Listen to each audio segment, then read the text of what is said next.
এই টাইप मिक्स करेंगे आस्ते आस्ते। देखो चिकेन मिक्स कर देछि। एबे काटी रखिबा आलू टिकु आतिर पकेदेबा। पकई सारछि सब। एबे आलू को मध्य मिक्स करबा। आलू चिकेन आउ मसला तीनटा जाक मिक्स करा पड़ता है। एबे पानी देबेनी, आग कषिबे ताकू भल भाबे।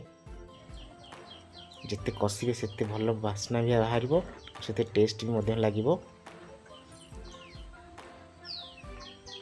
देखंतु बहुत समय कषिलानी, मिनिमम 5 मिनट रु 6 मिनट पर्यंत चिकेन आलू को कषिया जाए। 5-6 मिनट हेले कषिलानी।